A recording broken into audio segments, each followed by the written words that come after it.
Presiden Republik Indonesia, Joko Widodo, melakukan tur ke 3 negara Asia Timur yaitu China, Jepang, Korea Selatan pada pekan ini.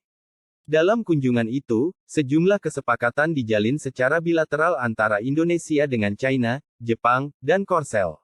Dalam pertemuan Jokowi dengan Presiden Xi Jinping pada Selasa, 26/7 keduanya sepakat memperkuat kerjasama ekonomi antar kedua negara.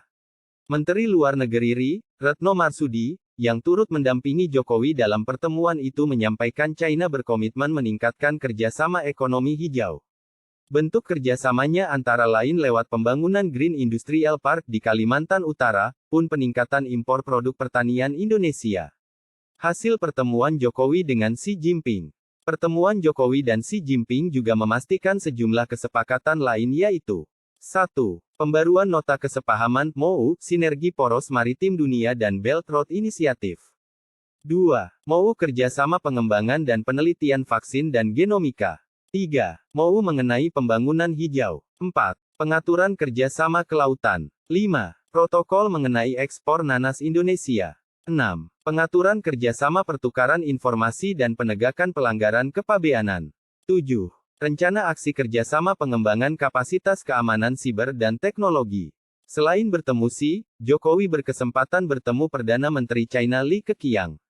Dalam pertemuan keduanya, China menyatakan niat untuk mengimpor 1 juta ton minyak sawit CPO dari Indonesia, pun melanjutkan proyek kereta cepat Jakarta-Bandung yang sempat tertunda.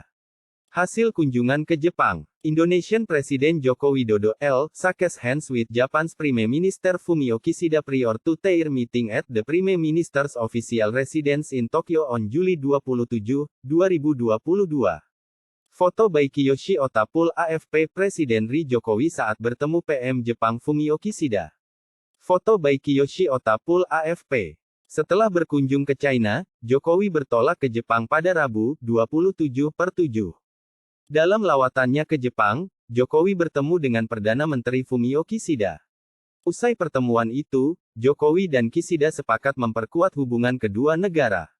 Jokowi juga secara langsung mengundang Kishida untuk menghadiri konferensi tingkat tinggi KTT G20 yang berlangsung di Bali pada November.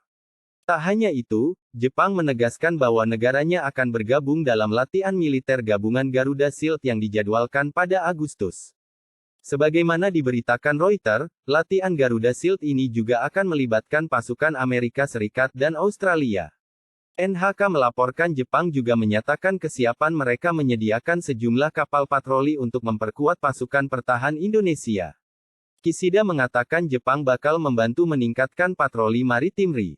Meski begitu, mereka tak menyebutkan rincian lebih lanjut terkait jumlah persis kapal yang disediakan.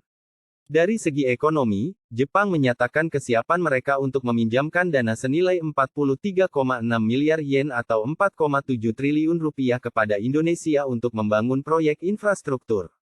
Selain itu, Jokowi sempat meminta Jepang untuk mendukung penurunan tarif beberapa produk ekspor Ri, seperti tuna, pisang, nanas. Jokowi juga meminta akses pasar untuk produk mangga dari Indonesia.